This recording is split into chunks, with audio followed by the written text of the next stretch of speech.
የብዙ ሰው ጠላቱ ምላሱ ነው። እንዴት ካልከኝ ስላለበት ሁኔታ ልንገር።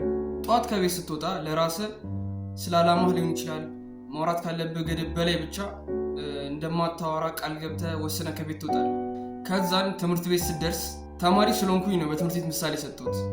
ከዛ ጓደኞችን ታገኛቸዋለህ፣ ግን ለትንሽ ደቂቃ ራስን ትቆጣጠራለህ። ምክንያቱም ጠዋት ለራስ ያልከውን ነገር አረሳው።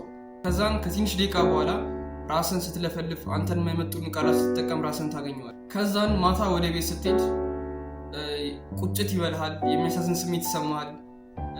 ምን ሆኜ ነው እንደዚህ ያደረኩት ወደሚል ራስን ሙቀስ ውስጥ ትገባል። እንዴት የሁሉ ነገር ልትነግረኝ ቻልክ ካልከኝ እኔም እንደዚህ አይነት ሰው ስለነበርኩ ከምክንያቱም ጀምር። እንድትለፈልፍ የሚያደርግህ ነገር ምንም ሌላ ነገር አይደለም፣ አቴንሽን ፍለጋ ነው አይደል? ጓደኞች ሊሆን ይችላል ወይም ሴቶች የእነሱን ትኩረት ለመሳብ አቴንሽናቸው አንተ ጋር እንዲሆን ስለምትፈልግ ነው ብዙ እየለፈለፍክ ብዙ እያወራክ ያለው። ግን እዚህ ጋር ማወቅ ያለብህ ነገር ብዙ በለፈለፍክ ብዙ ባወራ ቁጥር አንተ እንደምታስበው አቴንሽናቸው አንተ ጋር ሆኖ ወይም አክብረውክ ምናምን የሚቀጥሉ እንዳይመስልህ። ይባስ ለአንተ ያላቸው አመለካከት ይቀንሳል። ይባስ እየተናከ ነው የምትመጣው። ለአንተ ራሱ ከእነሱ ከተለየ በኋላ የሚሰማህን ስሜት በደንብ አውቀዋለሁ እና የእነሱን አቴንሽን ፍለጋ የራስህን ደስታ እያቃጠልክ በእሳቱ ደግሞ እነሱ እንዲሞቁ እያደረግክ መሆኑን ማወቅ አለብህ። እዚህ ጋር ብዙ አትለፍልፍ ብዙ አታወራ ስለ ዝምተኛ ጭምት ከሰው ጋር የማይገባባ ማውራት ያለበትን ነገር የማያውቅ ሰው ሁን እያልኩ አይደለም። እንደዚህ አይነት ፐርሰናሊቲ ያላቸውን ሰዎች ለመፍጠር አይደለም እዚህ ጋር የመጣሁት። ግን የምታወራው ወሬ ገደብ ይኑረው ነው እያልኩ ያለሁት እንጂ ጓደኞችን ቤተሰቦችን ዝጋቸው እያልኩ አይደለም። ከጓደኛ ጋር ማውራት መቀላለድ የምደግፈውም ነገር ግን ፐርሰናሊቲን የሚያዘቅጠው ነገር ከሆነ ማስወገድ ነው ያለብን። ሶሻል ሚዲያ ላይ ምናምን ሰልፍ ኢምፕሩቭመንት ራስን ማሻሻል ምናምን ሪፕሬዘንት የሚደረገው ብቻህን ሆነ ከሰው ጋር ሳታወራ ከሰው ጋር ኮኔክሽን ሳትፈጥር ብቻህን ሆነ የምትሰራው ምናምን ታውቃቸዋለህ። እንደውም እነዚህ ጥቁር ውዲ ምናምን እያደረጉ ነገር አይጠብቅብኝም። ታውቃቸዋለህ ብዬ አስባለሁ።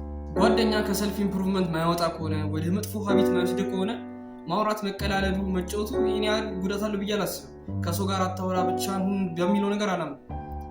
ከጓደኞች ጋር ያለን ታይም ከቤተሰቦች ጋር ያለን ታይም የሆነ ታይም ተወስነለታለህ። ከዛን ለስራ ደግሞ የሆነ ታይም ተወስነለታለህ። በቃ ሁለቱንም ታካሂዷለህ ማለት ነው።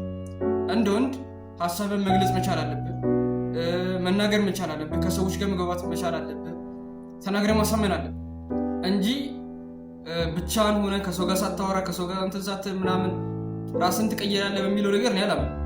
ራስን ቀይረ ሊሆን ይችላል፣ ፊዚካሊ ተለውጠ ሊሆን ይችላል፣ ብዙ መጽሐፍቶችን አንብበ ሊሆን ይችላል፣ አእምሮን ገንብተ ሊሆን ይችላል። ግን ያን ነገር ደግሞ የገባውን እውቀት ያገኘውን ነገር ማውጣት ካልቻልክ ጥቅም የለውም። እኔ ዛሬ ላወራ የፈለግኩትን ፖይንትም የተረዳ ይመስለኛል። አታወራ ዝምተኛ ጭምቱን እያልኩ ሳይሆን ታውቃቸዋለህ ወይም አንተም ልትሆን ትችላለህ አላማቸውን የሚለፈልፉ ትኩረት ለማግኘት የሰዎችን አቴንሽን ለማግኘት ብለው ዝም ብለው የሚለፈልፉና ከወንድነት ባህሪ የወጡ አይነት ሰዎች አሉ እና እንደዚህ አይነትም ሰው ከሆንክ ያንን ባህሪ መቁረጥ አለብህ ነው እያልኩ ያለሁት እንጂ አታውራ ዝምተኛ ጭምቱን ምናምን ከሰዎች ጋር መግባት ምን የማያደርግልህ ምናምን እያልኩ አይደል። እዚህ ጋር አንድ የረሳሁት ነገር ቢኖር ማውራቴ መለፍለፌ አላማዬን ለሌሎች ሰዎች መናገሬ ምን አይነት ጉዳት አለው ብለህ ልጠይቀኝ ይችላል። ስለረሳሁት አሁን ልናገር። ምን አይነት ጉዳት ሊኖረው ይችላል ትላለህ? ጂም ጀመርኩኝ መጽሐፍ ማንበብ ለፈለፍክ ለሁሉም ሰው አወራህ ምናምን ነገር እና ልጀምር ነው እንደዚህ ላደርግ ነው ይህንን ነገር ጀምሬያለሁ ምናምን አወራህ ምናምን። ከዛን ያንን በምታወራበት ታይም ያቺ ዶፓሚን ትሰጣለች። ከዚህ በፊትም የዶፓሚን ቪዲዮ ሰርቼ ነበር፣ አይተው ከሆነ አላውቅም። ያቺ ዶፓሚን ትሰጣለች። ያቺ ዶፓሚን ሂት ስለምታደርግ ምን አይነት ስሜት ይሰማሃል? ያን ነገር እንዳሳካኸው ነው እየተሰማ የሚመጣው። ተሰምቶም ሊያውቅ ይችላል።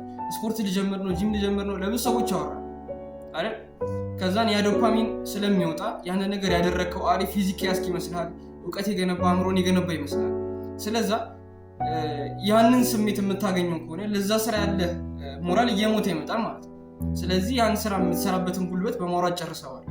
ስለዚህ ማውራተ ምኑ ላይ ነው ጉዳቱ? ያንን ስራ እንዳታደርገው ያደርጋል ማለት ነው። የዛን ስራ ዶፓሚን ቀድመ ስላገኘው ለዛ ስራ ምንም አይነት ፍላጎት አይኖርህም። ፍላጎትን እያጣው ትመጣለህ ማለት ነው። በአጠቃላይ መለፍለፍን ማውራት ምናምን አቁመ ስራ መስራት ላይ ብቻ ትኩረት አድርግ። የሆነ ሰዓት ለውጥ እየተናገረ ይመጣል። በዛ ሰዓት ስለነበርክበት ሁኔታ ሰዎች እየተረዱ እያወቁ ይመጣል። የዛሬ ሀሳቤን ይመስላል። ቪዲዮ ከተመቸ ላይክ፣ ቻናሉን ሰብስክራይብ ማድረግ እንዳትረሳ። ሀሳብ አስተያየት ካለ ኮሜንት ላይ አስቀምጥልኝ፣ አነበዋለሁ። የቴሌግራም ቻናል አለኝ። የቴሌግራም ቻናል ሊንኬን የኮሜንት መጀመሪያ ላይ አስቀምጥልሃለሁ። ቴንክ ዩ